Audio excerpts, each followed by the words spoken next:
Another Minnesota State Fair is in the books, and the public opinion poll was once again the highlight of the House of Representatives booth. Fairgoers came from far and wide to share their thoughts on a variety of legislative topics. One of the things we always enjoy doing every year, taking the poll for both the House and the Senate. It is a tradition, yes. I like to have my voice heard a little ways in any way I can.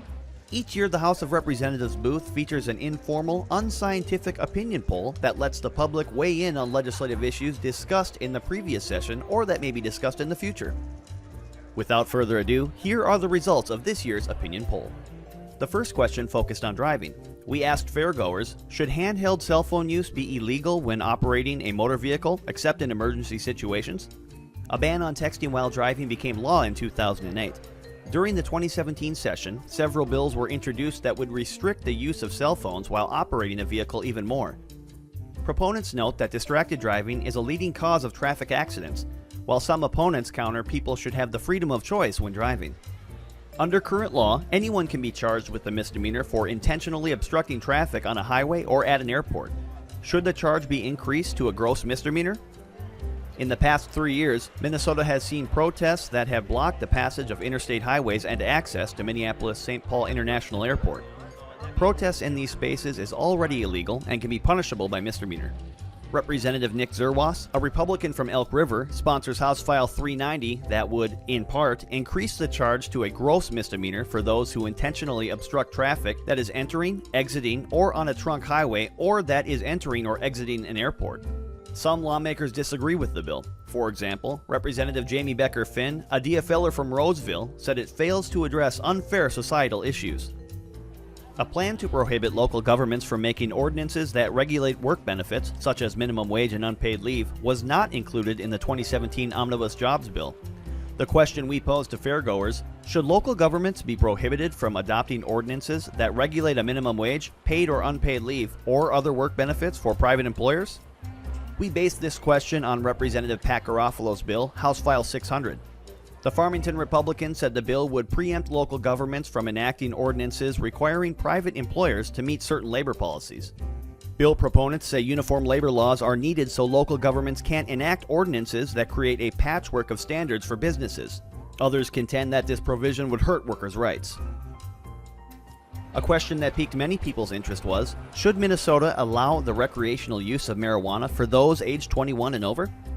8 states have legalized recreational marijuana use. During the 2017 session, a group of DFL lawmakers laid out proposals that would legalize recreational use of the plant in Minnesota. Currently, the state bans the recreational use and possession of marijuana, but does have a highly regulated medicinal marijuana program. This question stood out for many poll takers. The legalization of recreational marijuana, personally I don't partake, but I do believe that we should legalize it, especially because you see states like Colorado and Washington that legalized that, and you saw revenue jump up, and a lot of that revenue could be reinvested in a lot of programs to help low-income communities or provide grants for students or people of color who actually really need that help. A bill approved by one committee during the 2017 session would eliminate the requirement of a permit to carry an uncased firearm in a public place. The proposal did not become law, but we asked poll takers, in Minnesota, a person, law enforcement is exempt, cannot carry an uncased firearm in a public place unless they are in possession of a valid permit to carry.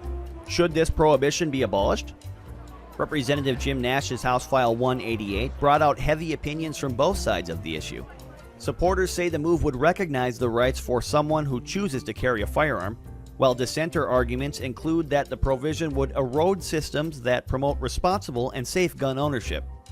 Legislators from both parties agree more money is needed for road and bridge repairs throughout the state, though the question on how to pay for it is another thing. We asked, would you support increasing the state's 28.5 cents per gallon gas tax by at least 10 cents to help fund highway and bridge needs across the state? When this exact question was asked last year, 60.6% of poll takers said yes, while 32.2% said no. The American Gaming Association estimates that $150 billion is wagered on sports each year in the United States, the majority of which takes place in a black market made up of offshore sports books and local bookmakers. We asked the question, should Minnesota legalize sports gambling? Depending on the outcome of a New Jersey case before the U.S. Supreme Court, Representative Pat Garofalo, a Republican from Farmington, plans to offer a bill in 2018 to legalize sports gambling in Minnesota. With an estimate north of $1 billion being annually wagered on sports in Minnesota, Garofalo says he wants to ensure safe, legal, and regulated sports gambling, none of which occurs now. A public health-related question we asked relates to lighting up. Some metro area cities have raised or are considering raising the minimum age to buy tobacco products from 18 to 21. Should this change be made statewide? Health advocates support this idea and think it would help curb youth tobacco use. Others say people will find different ways to purchase these products, such as going to neighboring cities. Here are the results of the question we posed. In an effort to potentially increase voter turnout, we asked, should the state primary election be moved up from the second Tuesday in August to the first Tuesday after the third Monday in June? The low voter turnout for primary elections may have to do with when they are held, according to some in the legislature.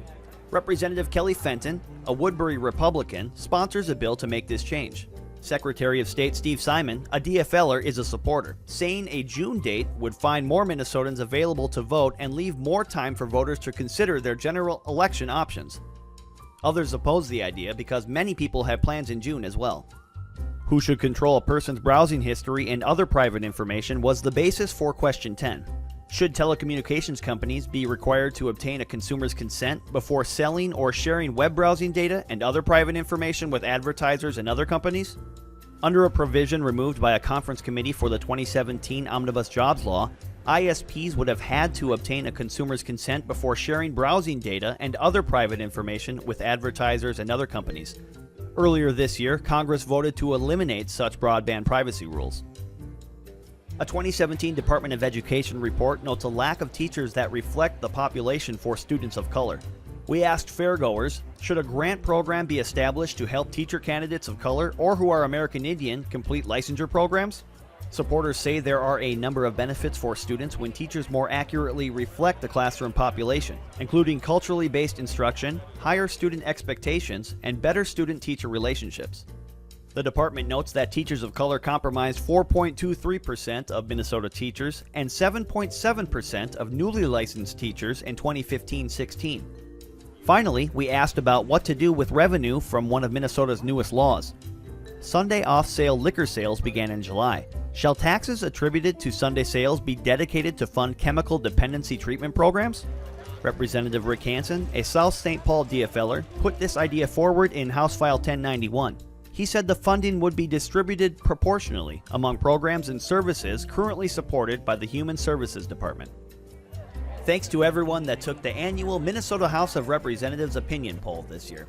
We hope to see you next year at the Great Minnesota Get-Together.